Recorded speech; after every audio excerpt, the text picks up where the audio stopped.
Welkom by die Ligpunt Kerk podcast. As Ligpunt gemeente is dit ons begeerte om God te verheerlik deur disippels te wees wat disippels maak en 'n kerk te wees wat kerke plant. Geniet hierdie week se preek. Nou ja, julle ouens, identiteit en selfwaarde. Jy weet, wie is ek? As ou die vraag kan vra, wie is jy? Wat's my waarde, wat's jou waarde? Nie maklike vrae om te probeer antwoord nie. En ons gaan nie vanaand regtig die hele berg gaan klim nie, natuurlik nie, in die tyd wat ons het nie. Maar goeie vrae om te vra, en in 'n sekere sin wil ek sê, dis baie minder 'n tradisionele en is 'n baie meer moderne vraag om te vra. Die vraag na identiteit. Jy weet, met tradisioneel praat ek nie van 50 jaar terug nie, kom ons sê 'n paar 100 jaar terug. Tradisioneel was mense se identiteit en mense se selfwaarde. Dit is baie meer gekoppel aan 'n paar kenbare eksterne faktore. Soos wie se kinders hulle was. Jy weet, ek meen, ons het almal vanne. Daai goed kom van iewers af, nê. Vanne was 'n goeie idee op 'n stadium. Wie se kinders ons was, wat se werk ons sou doen, wat natuurlik ook die werk sou wees wat ons ouers gedoen het. Die werk wat ons ouers gedoen het in die gemeenskap het 'n sekere rol gehad en 'n sekere plek gehad om stabiliteit te hou, en dit was verwag dat jy voortgaan met daai werk. Anders, jy weet, die hele gemeenskap hang af van dit wat jou ouers gedoen het. So, jy word gebore met 'n sekere verwagting op jou. En dit sou natuurlik dan die werk is wat jou ouers voor jou gedoen het. Wie ons sou trou, uit die handjie vol van die mense wat ons hele lewenslang geken het. Kans is redelik goed, jy het die vrou of die man met wie jy sou trou geken vandat jy 5 was, of die eerste keer dat jou ma jou uit die huis uit gelaat het, jy min of meer beskaafd genoeg was dat mense jou kan sien. Dan sou jy waarskynlik sommer vinnig, dag 1, dag 2 al die man of vrou met wie jy sou getrou het, al geken het. Want soos hulle het jy jou hele lewe deurgebring in dieselfde gemeenskap, nee. Jy is gebore, jy is gedoop, jy het getrou, en jy het gesterf in dieselfde kerk, op dieselfde dorp, in dieselfde omgewing, met dieselfde mense, wat jy jou hele lewe geken het. Typies as 'n ou 'n bietjie die navorsing gaan doen oor hierdie goed, het mense nie eintlik buitekant 'n 20 km radius gelewe nie. Jou hele lewe in so 'n klein omgewingkie, soos 'n voorstad van Pretoria amper. So ja, identiteit en selfwaarde is baie meer gegewe as gesoek. Maar natuurlik, julle dinge het verander. As julle kyk, as Here vir ons kan opsit, na hierdie vroeg van julle sal hierdie skildery herken, vroeg moderne skildery van Vincent van Gogh. Sy selfportret, maar nie in enige tradisionele sin nie. Wel, eerstens, tradisioneel het mense nie baie selfportrette geskilder nie. En as hulle het, sou hulle tweedens dit nie met so, kyk die tegniek, sien julle die tegniek waarmee hy dit doen, nie? So vloeibare tegniek, is glad nie tradisioneel nie, is modern. Dis 'n vloeibare tegniek hierdie met 'n doel. Die tegniek waarmee Van Gogh hierdie selfportrette van hom geskilder het, verklap iets baie belangrik. En wat dit verklap is dit, hierdie dis 'n soekende selfportret. Het gaan minder oor hoe presies Van Gogh se gesig lyk. En dit gaan meer oor die soeke na wie hy agter die gesig is. Het gaan oor die soektog na identiteit. En dit gaan oor die soektog na selfwaarde binne die self, eerder as buite die self. Jy kan sien hoe hy amper sy oë soos 2 gate maak. Dit is amper as jy deur sy oë na die ander kant toe wil kyk, nee? Baie aspres. Julle, dis 'n sielkundige selfportret. Die gesig aan die buitekant begin ontbind. Dit was Van Gogh se tegniek.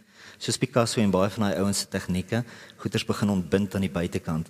Want vir Van Gogh is wie hy is, baie minder 'n gegewe gesig aan die buitekant, en baie meer 'n vloeibare soektog aan die binnekant. En hierdie is modern. So, jy weet, as ek en jy vanaand vra, wie is ek?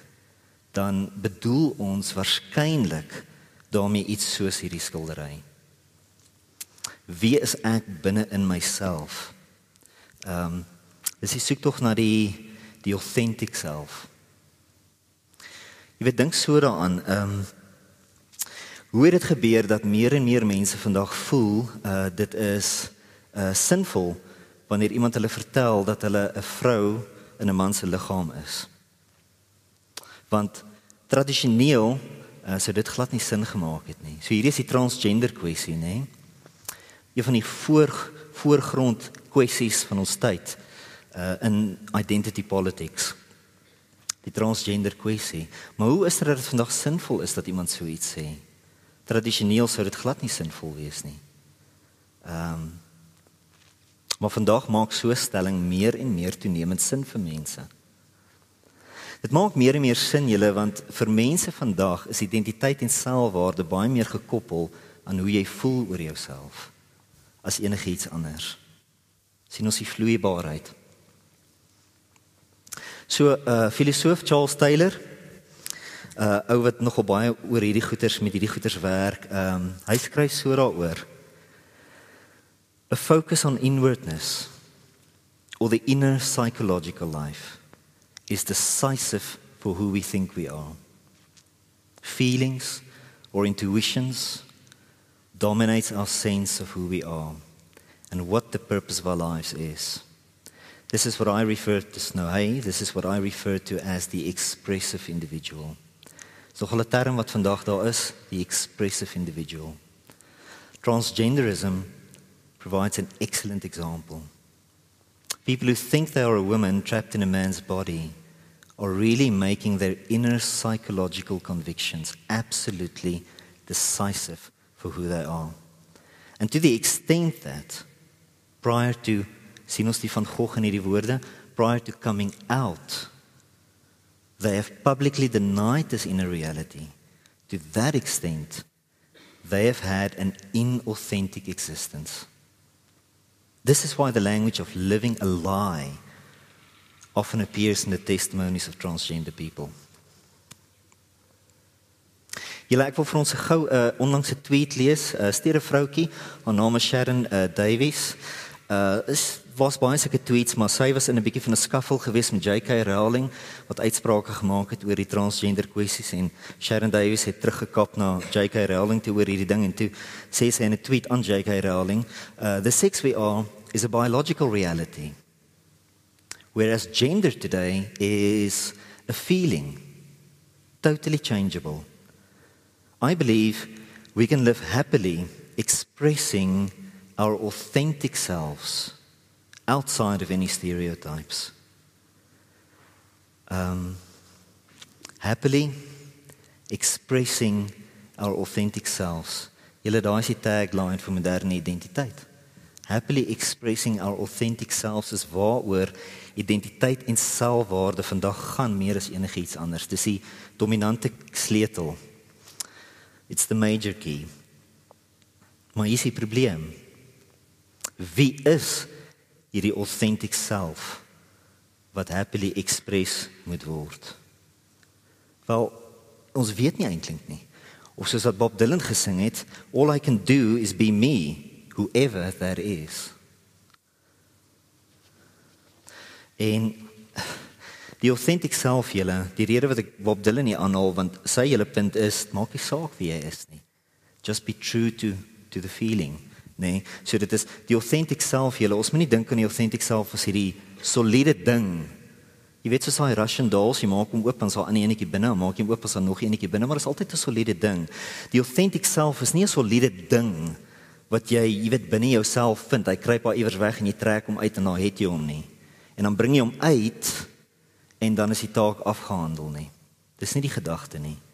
Dit het eerder te doen met hoe jy voel, wat jy begeer, wat jou drome is vir die lewe.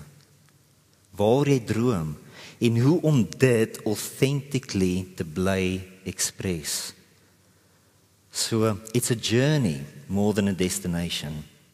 Bietjie daai Titanic song, Follow Your Heart. En julle, dis presies hierdie probleem. As ek dit net so 'n bietjie meer aktueel kan maak vir hoe ons elke dag lewe. Dis presies hierdie probleem wat ons almal so vatbaar maak vir byvoorbeeld consumerisme, né? Want hoe jy voel en wat jy begeer en waar jy droom is baie veranderlik en dit is baie beïnvloedbaar. Dit is eintlik baie, baie broos. So kyk bietjie na hierdie tipiese Land Rover advertensie.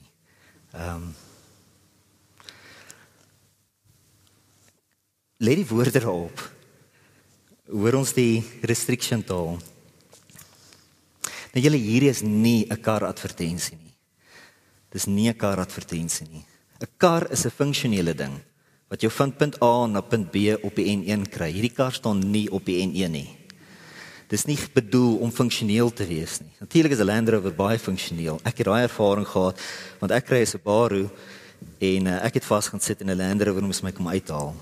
So my dag het begin met 'n Subaru advertensie en dit het geëindig met 'n Land Rover advertensie. So dis verseker 'n funksionele kar, maar dis nie waar die advertensie gaan nie. Julle, hierdie is 'n brokkie identiteit. Dis 'n brokkie identiteit wat gekoop kan word om die authentic self te express. Nou wat dit doen is dit prikkel en in 'n sekere sin manipuleer dit so 'n bietjie jou gevoelens, jou begeertes en jou drome. Dit laat jou toe om die gevoel en die begeerte en die droom te express dat jy nie net een van daai mense is wat van punt A na punt B op die N1 wil ry nie. Jy is eerder daai ou wat dit raf deur die Alpe op 'n eksklusiewe avontuur van jou eie, soos wat jy in die verkeer op die N1 vassit.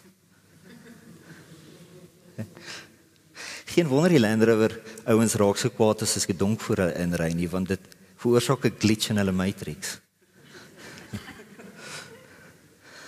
Okay, nee, so ons sien wat hier aangaan. Hierdie Land Rover is nie net 'n funksionele produk nie, dis 'n sielkundige produk. Dis 'n sielkundige produk om die authentic self te express. So hier's 'n videoklip wat jare terug uitgekom het op BBC wat half die geskiedenis van konsumerisme bietjie probeer ontbloot het en ontwys het vir die publiek. So kyk bietjie daarna saam met my, want dit maak hierdie punt van die advertensie so mooi vir ons. To repeat the new and essential message. You bought things not just for need, but to express your inner sense of yourself to others. You all have interesting characters, but some of them are all hidden. I wonder why you all want to dress always the same, with the same hats and the same coats. I'm sure all of you are interesting and have wonderful things about you, but looking at you in the street, you all look so much the same. And that's why I'm talking to you about the psychology of dress. Try and express yourselves better in your dress. So julle, ja, jy weet, it's a well-mapped country. Hierdie gedagte van die sielkundige identiteit waarna ons soek.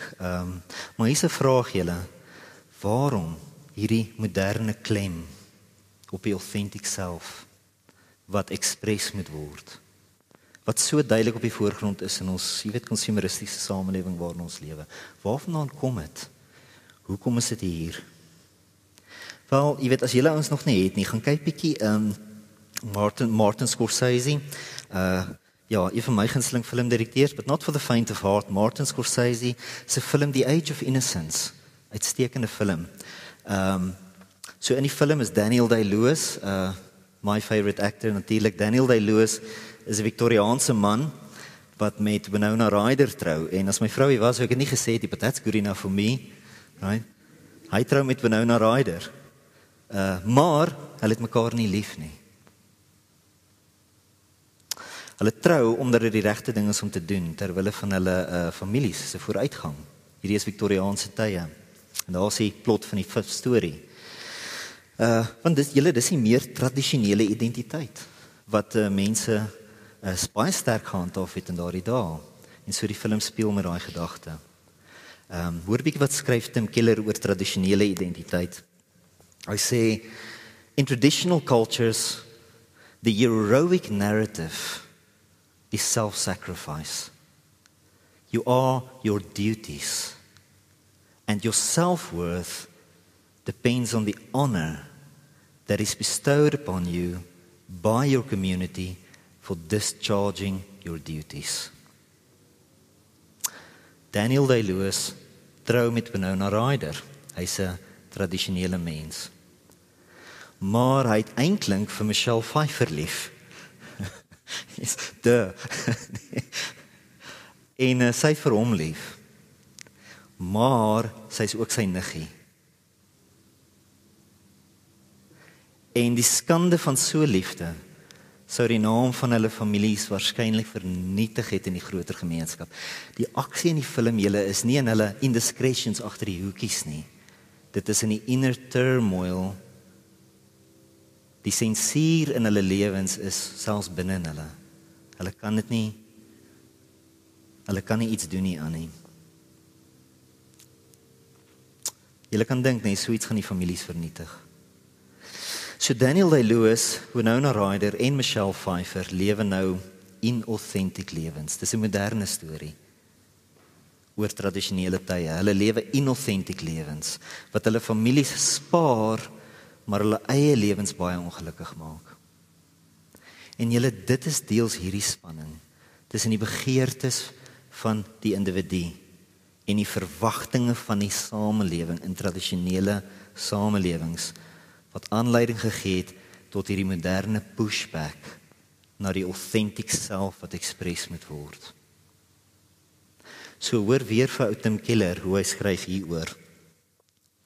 In modern cultures, the new heroic narrative is self-assertion.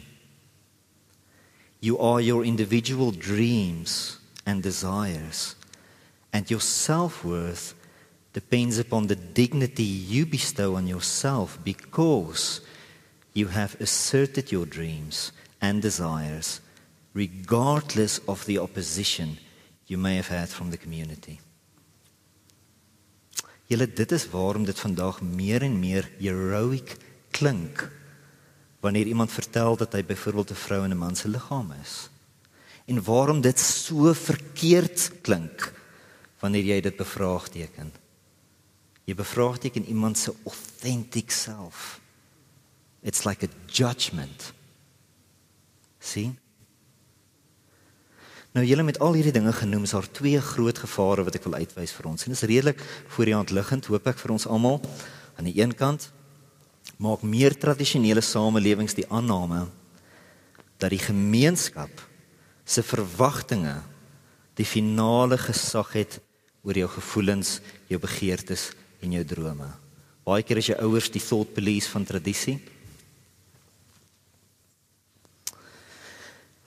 Wanneer jou gevoelens en jou begeertes en jou drome bots met die gemeenskap se verwagtinge, dan is jy per definisie verkeerd. So almal sien jy's 'n vrou of 'n man, daar's iets fout met jou kop.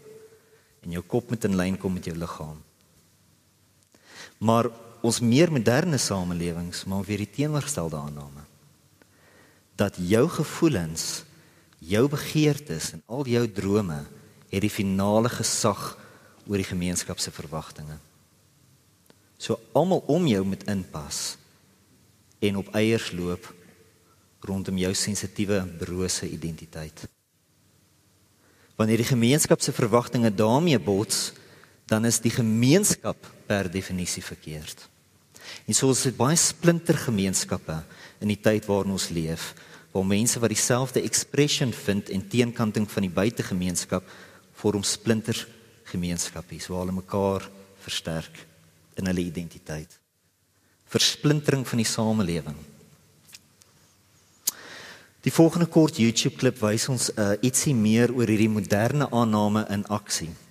So ons kan gou dit speel, baie kort julle. Last point, if a child is saying that they are trans, whether they are 12, whether they are 13, whether they are 10, 11, 9, 8, any age, trust them, believe them. They're not stupid. They're not stupid, bedoelende, elke mens weet wie sy authentic self is.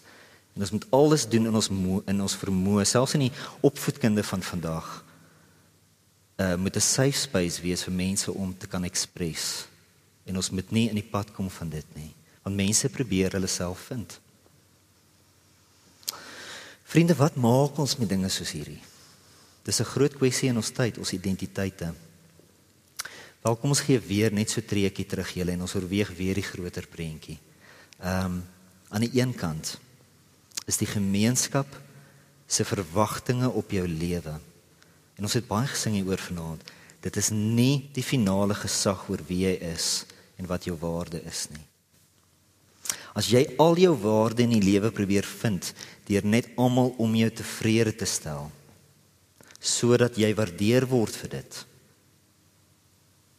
dan gaan jy nie veel van die identiteit bekom nie.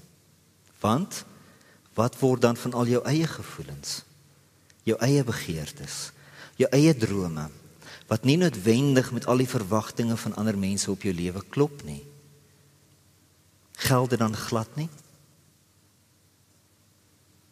Is jou enigste waarde in die lewe hierdie self-sacrificial opoffering van al jou eie gevoelens en jou eie begeertes en jou eie drome ter wille van almal se verwagtinge? Ek is nie seker dis wat self-sacrifice veronderstel is om te wees altyd nie. So, ek sit net 'n bietjie van 'n vraagteken daar. Aan die buitekant loof almal jou dalk vir al jou opofferings. En hulle ag jou as 'n onthouwaardige mens, honor is bestowed upon you.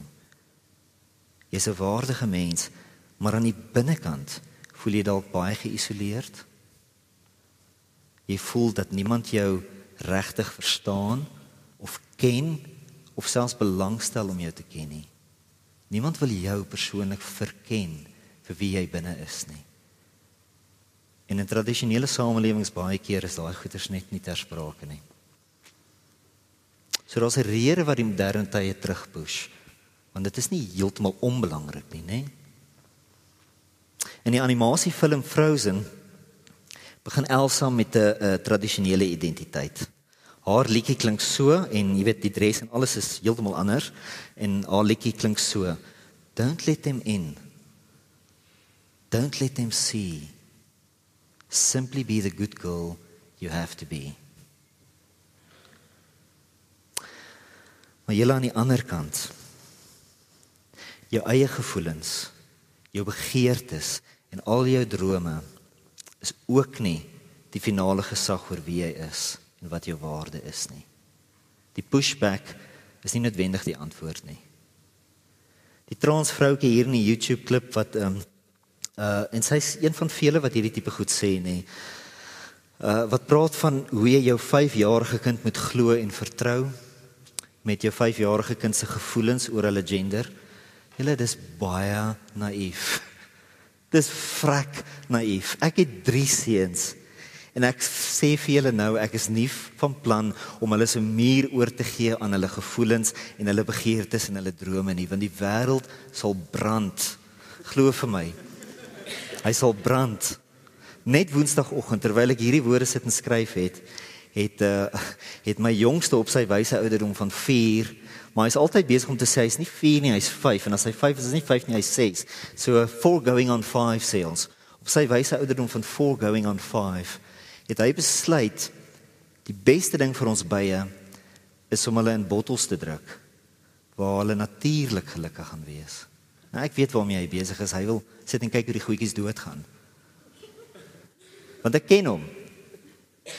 Nou julle, ek moes opstaan, ek moes ophou skryf van hierdie boodskap, en ek moes uitgaan en ek moes gaan red. Nie net die bye in ons korwe nie, maar ook ons kind, wat baie gou sou agterkom, die bye het nog hulle wil en 'n angel en 'n authenticity van hulle eie. Nee. Julle, in Frozen begin Elsa met 'n tradisionele identiteit wat sing, don't let them in, don't let them see, simply be the good girl you have to be. Nie lekker om so te lewe nie. Glad nie. Maar mettertyd beweeg sy oor in die film na 'n moderne identiteit. En haar nuwe liedjie klink so. Sy maak die hare los, die dresscode verander radically. en dan sing sy 'n nuwe liedjie. En haar liedjie klink so. It's time to see what I can do.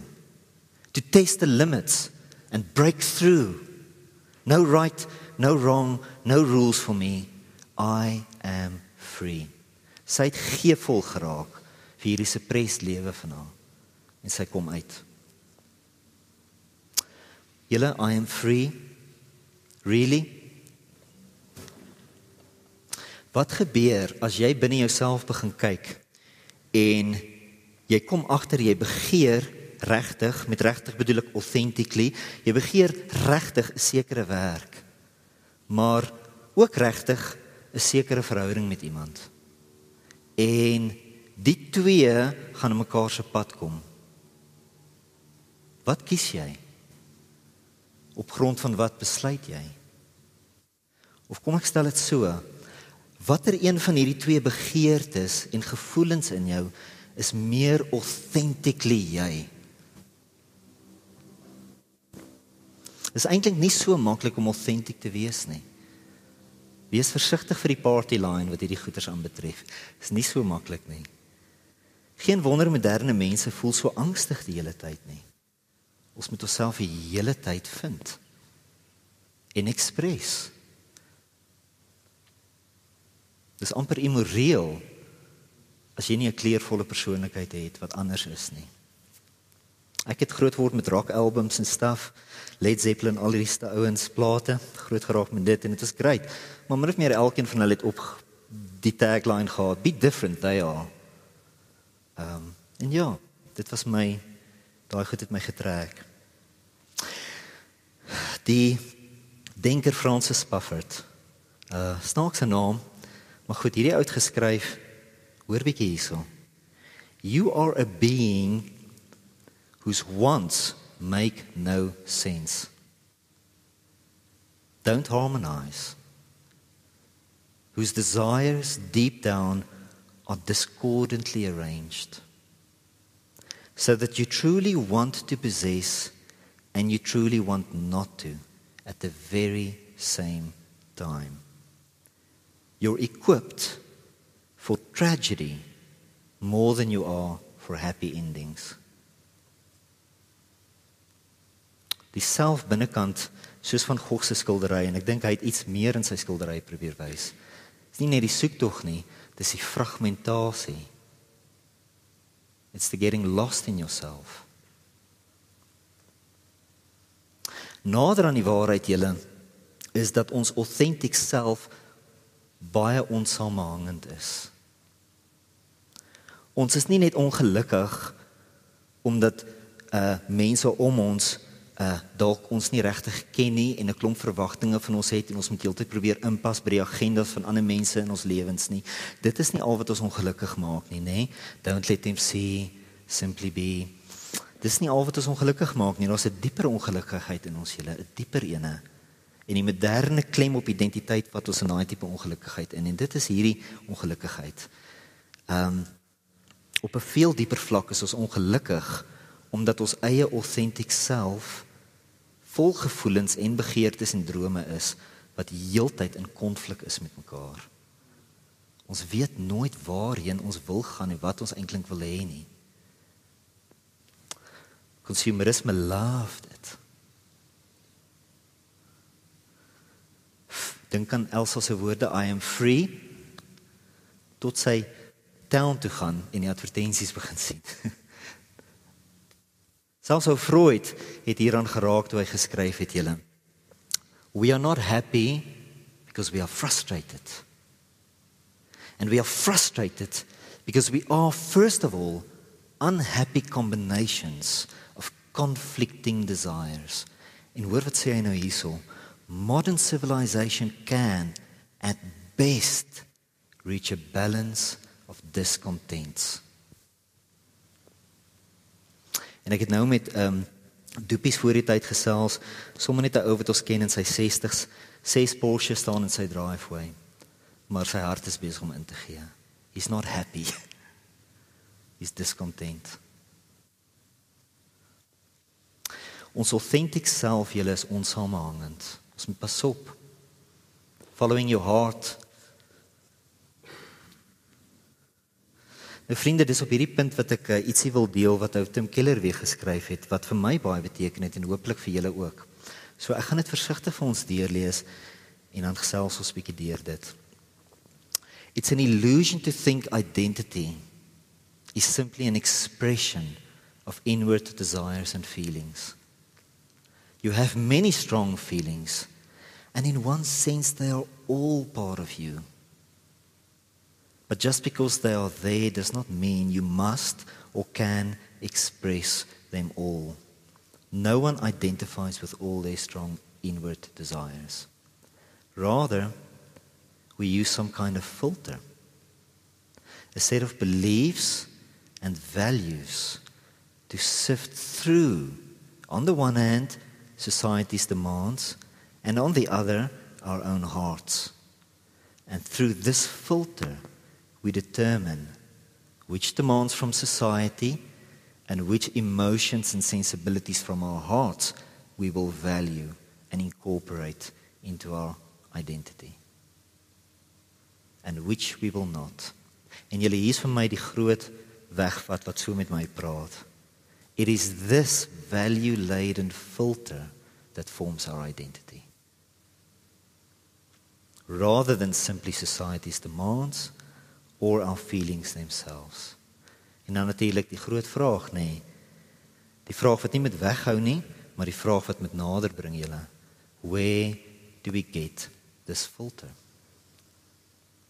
En so julle, dis die vraag, waar kry ons hierdie filter? En soos wat ons reeds genoem het, nie die samelewing se verwagtinge of jou sogenaamde authentic self kan die finale gesag oor jou lewe hê nie. Die verwagtinge van die samelewing mistas baie keer jou gevoelens en jou begeertes en wat jy binnekant ervaar, sodat jy jouself in 'n sekere sin, kom ons sê, sacrifice om in te pas by die samelewing. Maar jou authentic self is nie uitgesort nie. Baie die mekaar, soos 'n see wat nie tot rus kan kom nie. So nie die samelewing of my eie gevoelens, my begeertes en my drome, het die finale gesag oor my lewe nie. Maar julle, daardeur probeer ek nie sê, niks van hierdie goed maak saak op die ouend nie, nê? Hierdie filter beteken nie, hierdie goed is onbelangrik nie. Dit beteken nie, dat is iets nog belangriker. Okay, en dis die punt. Julle sien waarin ek gaan hiermee, nê? Die punt is, julle, ons het God nodig, reg? Vir identiteit en selfwaarde. Sluit nie die samelewing se verwagtinge of selfs jou eie gevoelens en jou begeertes uit nie, maar dit onderwerp albei tot 'n groter en 'n meer finale ruspunt, naamlik God.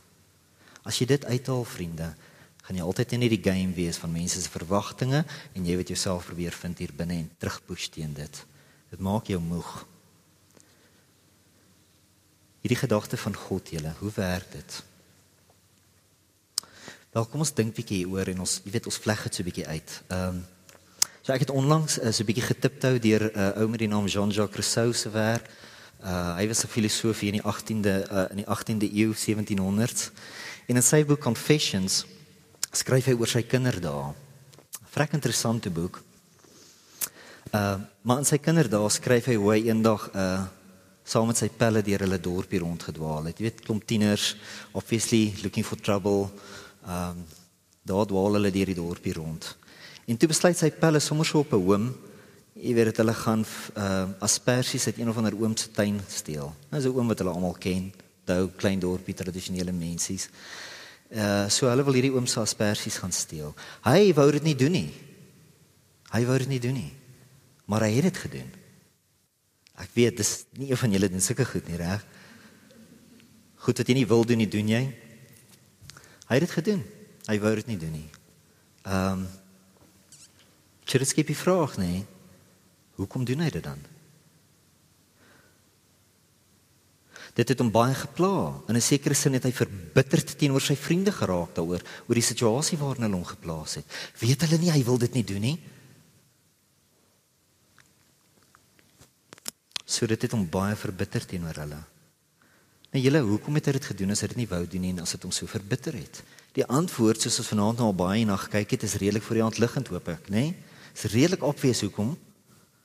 Want sy identiteit en sy selfwaarde het afgehang van sy vriende se goedkeuring en sy aanvaarding van hom. So hy doen dit toe uit vrees vir hulle afkeer en hulle verwerping. Klink bekend, né? Maar julle, hier's wat so interessant is, as jy bietjie verder lees waarop hy afgekom het. Soos hy sy eie bitterheid teenoor hulle ondersoek het na die insident, het hy agtergekom, weet jy, want hy was verbaas dat hy iets gedoen het wat hy nie wou doen nie. Toe kom hy agter, hy het eintlik mense se goedkeuring nodig. Dis hoekom hy dit gedoen het, dis belangrik genoeg. Maar hy het ook agtergekom, dat uit sy bitterheid en sy eie gewete, dis nie net hulle aanvaarding en goedkeuring wat vir hom saak maak nie, maar ook sy eie persoonlike integriteit. Al twee maak saak. Hy wou nie na homself kyk en 'n dief sien wat terugkyk nie. Sy identiteit en sy selfwaarde het ook afgehang van sy persoonlike integriteit, sy authenticity, so to speak. So wat leer Rousseau en wat het ek by hom geleer?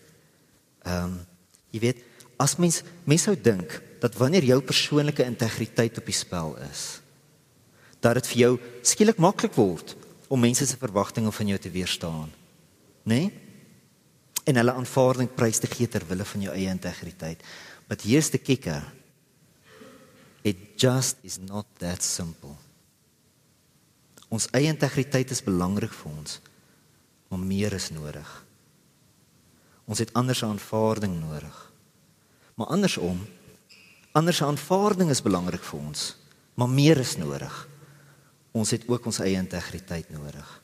En daar is die spanning waarmee ons almal lewe. Dis nie die een of die ander wat nodig is, julle, vir ons identiteit en ons selfwaarde nie, dis beide. Ons is nie net authentic selves nie, ons is ook relational selves. It happens to matter to us what people think about us. But it also happens to matter what we think of ourselves. En julle, ons sien die realiteit hiervan in die transgender beweging, nee, dis hoekom ek het vanaand so as 'n voorbeeld gebruik, want dis op die voorgrond 'n uitstekende voorbeeld van hierdie dilemma. So as ek dit weer as 'n voorbeeld kan gebruik, jy sien, dis nie genoeg dat transgender mense authentic teenoor hulle self voel, omdat hulle sogenaamde ware gender express nie. Ander mense moet ook hulle menswaardigheid erken en aanvaar. Dis net so belangrik. Ek gaan nou 'n bietjie, dis nie hier by my goeters nie, en miskien gaan ek nou 'n bietjie oor my eie tyd hier met dit, man. Zoolander 2, Derek Zoolander, not very bright guy, maar hy kom in kontak met All. All is hierdie transgender mensie, wat sy pronoun All is. Dis eintlik genius, julle. Dis genius. All het besluit om te identifiseer as man en vrou, tegelijkertijd. So kan All authentically express as vrou, en All kan ook die absolute goedkeuring van All as man kry. Problem solved. Goedkeuring, aanvaarding en authenticity. Die ironie is, Derek, wat vir obvious redes nie heeltemal weet hoe om sin te maak hiervan nie, aanvaar nie vir All nie, en All raak die hel in. Sien, jy kan nie selfaanvaarding vermom vir ander se aanvaarding nie. It's not enough to accept yourself. Ons het ander se aanvaarding nodig. En ons eie authenticity. En dit was Rousseau se gedagte, julle, wat na vore gekom het. En julle, die transgender beweging is 'n treffende voorbeeld wat wys hoe mense vroeg met 'n soeke na beide authenticity, sowel as 'n soeke na ander se aanvaarding. Ons wil integriteit hê, maar ons wil ook aanvaar word. Die realiteit is ons almal is so. Ons almal vroeg hiermee. Ons almal soek al twee. Nou julle, ons kry nie die aanvaarding by mense wat nodig is nie. Dis een van die koue realiteite van die lewe. Ons kry nie die aanvaarding by mense wat nodig is nie. En ons soeke daarna is gereeld ten koste van ons eie integriteit. En ons is almal gebroke mense as gevolg van dit.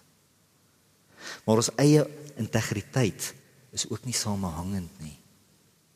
Want hoe meer ons daarna soek, hoe minder kry ons dit. Hoe moeiliker is dit om te weet wie ons is. En meer as dit, vriende, ons eie integriteit is baie keer net nie aanvaarbaar vir ander nie. They simply do not accept what's inside of you. Wat doen 'n ou hiermee? Hoe lewe mens so, as al twee nodig is? En julle, dis waar God so 'n belangrike faktor word. Dis nie net 'n filter nie. God is 'n persoon wat met jou lewe werk op baie besonderse maniere. Julle deur die goeie nuus van Jesus, waaroor ons die hele tyd sing en praat as kerk, gee God vir ons 'n aanvaarding en 'n persoonlike waardigheid. Beide.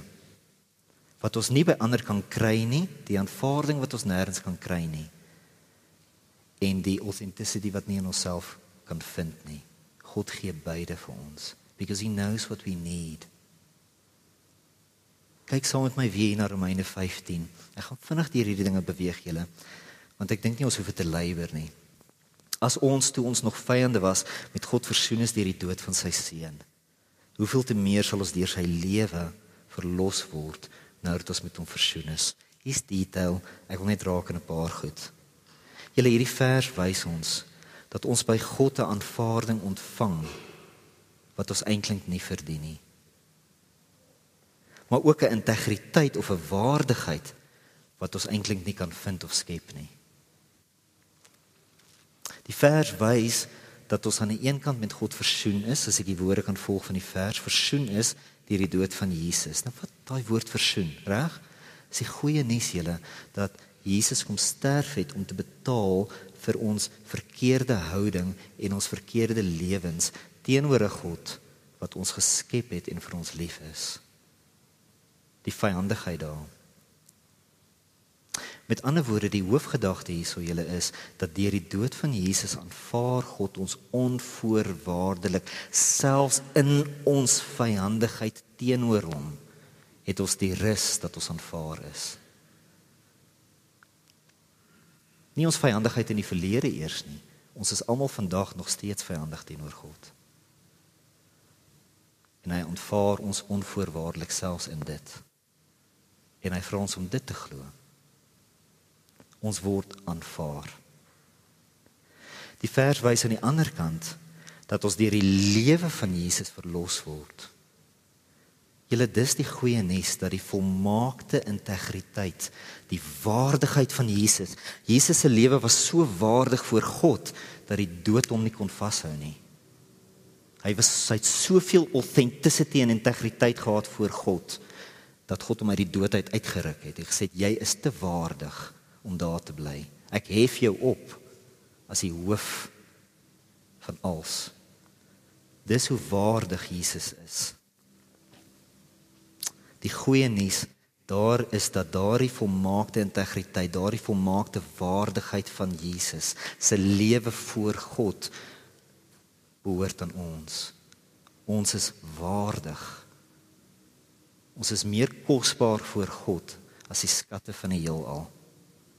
En ons gaan nooit vir mekaar daai tipe goed kan gee nie. Maar God gee dit vir ons. God ag ons lewens waardig voor hom. Die dood van Jesus gee ons die aanvaarding van God. En die volmaakte lewe van Jesus gee ons waardigheid en integriteit voor God. Julle, daar's die standvaste rots. En daarop bou ons lewens. Prakties wat dit beteken, net so vinnig, is dat ons aan die een kant nie altyd mense tevrede hoef te stel om aanvaar te word nie. Ons moet nie ons aanvaarding in die lewe koppel aan mense se verwerping of aanvaarding van ons nie. Dis 'n baie gevaarlike ding om te doen. In die Ou Testament leer Jesaja ons, he who trusts in man is like a man who puts his hand on a sharp reed. Ons moet pas op vir dit. Ons gaan mense teleurstel. En julle, soms moet ons mense teleurstel. En meer as dit, ons gaan boonop ook nie altyd mense se aanvaarding eers verdien nie. Want wat binne ons lewens is, verdien nie eers mense se aanvaarding altyd nie. Maar dit maak of breek nie ons identiteit en selfwaarde nie. Want ons vind in sulke tye, en as die aanvaarding van God vir jou abstrakt klink, wag bietjie tot jy verwerping reg op 'n diep vlak in jou lewe begin ervaar. En dan kom jy agter wat die krag van God se aanvaarding is. Dit gaan soos weerlig lewendig raak vir jou, want jy gaan daarin begin troos vind, en jy gaan die krag daarvan begin uittrek. Dit maak of breek ons nie. Ons vind in sulke tye van verwerping, of dit nou verdien is of nie, ons vind die nodige troos dat God ons aanvaar. Hy staan aan ons kant en hy's by ons. En julle, omdat dit so is, begin ons leer om mense se verwagtinge, selfs mense se verwerping, ons begin leer om dit te filter. Nie deur vrees vir hulle verwerping, of selfs bitterheid oor hulle verwerping nie. Maar ons leer om dit te filter deur die geloof dat ons aanvaar word deur God. En hier's die ironie, die tipe mense wat dit ons maak, begin soos Jesus lyk, wat lief was vir sy vyande wat hom verwerp het, en gekruisig het, en gehaat het. En so Jesus het 'n identiteit gehad wat die wêreld hom nie gegee het nie. Want almal het hom verwerp, en hy het lief gebly vir sy vyande. Where did he get that from? Sy Vader se aanvaarding van hom het hy in die wêreld ingebring. Wil julle weet hoe bou jy die koninkryk? That's the kingdom of God coming to earth. Ons breek deur hierdie goeders met God se aanvaarding van ons. En die mense wat ons verwerp, wie ons teleurstel, waarvan ons net heeltyd wil vlug, ons kan na hulle toe bly beweeg in liefde teenoor hulle. En dit sê God is identiteit. Now take that to town. Kyk die krag van die identiteit wat God ons gee. Wys my 'n beter identiteit en selfwaarde as dit. Loving your enemy who rejects you, who don't accept you. Julle, was dit nie Jesus self nie. Dis die eerste punt. Aan die ander kant, julle, beteken dit ook dat ons nie altyd ons eie sogenaamde authentic gevoelens hoef te glo nie. Hoe jy elke dag voel, die ups en die downs, bepaal nie wie jy is nie. One day you're on top of the mountain, the next day you're in a ditch. Welcome to the rock and roll life. Ons het bands wat Rolling Stones genoem is, because they know how it goes. That's life. Ons hoef nie altyd ons eie gevoelens en ons begeertes en ons drome te glo nie. Ons hoef nie soos, dit is nie 'n worteltjie wat ons heeldag agteraan hoef te hardloop nie. Ons hoef regtig nie die Land Rover te koop as jy net van punt A na punt B op die N1 wil kom nie. You don't need to, guys. You can say no. Nie vir die advertensie nie, vir jou eie gevoelens. So ons kan leer nee sê vir dit. Ons kan dit leer bevraagteken. En hier's die wonder, ons kan ander mense toelaat om in te kom, om ons gevoelens en ons begeertes en ons drome te bevraagteken. Om ons te offend en ons te kritiseer. Probeer 'n gemeenskap bou waar almal heeldag offended is. Omdat iemand iets sê wat hulle gevoelens seermaak. Nee? Inteendeel, julle, om dit te doen, sal ons baie help. Juis omdat ons eie persoonlike lewens nie altyd so samehangend is nie. Selfs al offend en kritiseer mense ons persoonlike lewens, soos wat ons hulle toelaat om in te kom, vind ons troos in die geloof dat die volmaakte lewe van God se seun in ons is. En dit maak ons kinders van God, wat onder sy pappa hand gevorm word. Julle, God is besig met ons lewens, om die lewe wat sy seun gehad het, in ons in te bou. Dit is nie ons eie authenticity wat ekspres moet word, wat ons identiteit en selfwaarde bepaal nie. Dis die lewe van God se seun wat hy in ons begin vorm, wat na vore gaan kom. Dis een van God se beloftes. Hy gaan die lewe van Christus in ons na vore bring. En dit gaan so pragtig wees. Dit gaan so authentic wees. Dat die hele ganse skepping daarna sal kyk en sê, that is justified. Dit sal ons regverdig en dit sal ons mooi maak. Ons sal waardig wees. Dit begin ons verlos, julle, van hierdie obsessie om onsself die hele tyd te moet vind en vir almal te moet ekspres wie ons is en hoe hulle ons moet aanvaar. Ons leer vertrou dat God besig is om met ons onsamehangende lewens te werk. En ons bly op so 'n manier julle terugkom na Jesus toe, oor en oor en oor om te bly leer wie ons is, wanneer ons net nie meer weet wie ons is nie. Want ek kan vir jou sê, jy gaan die top van die berg bereik met al jou expressions en besef, you have no idea still who you are. So, dan moet ons maar weer van die bergie af en Jesus vind daar onder in die vallei en weer vra, Here, lei jy my nou? Help my. En julle, dit is ons identiteit, dit is ons selfwaarde, dis die filter waarvan Keller praat. Die derde ding, waarna niemand soek nie. Dis ons identiteit en dis ons selfwaarde. Soos wat ons bly sukkel met die lewe daar buite en soos wat ons bly sukkel met die lewe hier binne, is dit altyd ground zero. Julle, dis al wat ek wil sê vanaand. Mag God ons help hiermee. Ja, bly die vrae vra, bly engage met die lewe. Life is interesting, life is great. Kom ons bid saam.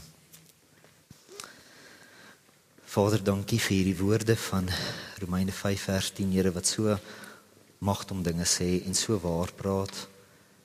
Ons het beide aanvaarding nodig, Here, en ons het beide aan die een kant dit nodig en aan die ander kant, Here, het ons regtig 'n waardigheid nodig. En ons bly val vir hierdie leuns, Here, dat die wêreld dit vir ons gaan gee. Mense kan nie die aanvaarding vir ons gee wat nodig is nie, want dit moet onvoorwaardelik wees. Dit moet iets wees, Here, wat ons veilig hou wanneer ons nie veilig voel nie. Dit moet iets wees, Here, wat deurkom vir ons wanneer ons dit nie kan doen nie. Wanneer mense ons drop, wanneer mense ons verwerp, wanneer ons niks goed verdien in die lewe nie, wanneer ons wonder of ons enigsins aanvaar kan word, as mense regtig weet wie ons is.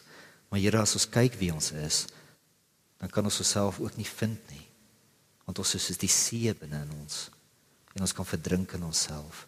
En Here, ons sien in moderne tye soos hierdie vandag, hoeveel van ons verdrink in onsself. En ons sien dit in die verongenoegdheid, die drang om altyd meer te wil wees, meer te wil hê, meer te bekom. Terwyl Here U al hierdie dinge vir ons gegee het reeds. En ons roep om 'n gemeenskap van mense te word, wat die identiteit van God begin wys na die wêreld toe. Dit te begin express, wat so anders lyk. Here, ons het vanaand net so 'n bietjie geraak hieraan. Wil U ons nie help nie, om hierdie ding in ons te vorm wat U begin het in ons, sodat ons hierdie kerk kan wees wat ons sê ons is. Ag Here, dankie dat ons die vrymoedigheid het om sukkelende mense te wees, wat seer kry wanneer ons verwerp word, en Here, wat so maklik mislei word om te dink ons is authentic. Here, ons vra dat U ons gaan help. Dankie Here, dat ons kan rus in U hand vanaand, en dat U ons het, dat ons aanvaar is, en dat die werk in ons, Here, waardig is. Ons hou vas daaraan. Help ons in ons ongeloof. Ons bid dit in Jesus se naam. Amen. Vir meer inligting oor Ligpunt Kerk, besoek gerus ons webwerf op www.ligpunt.com of kontak ons gerus by info@ligpunt.com.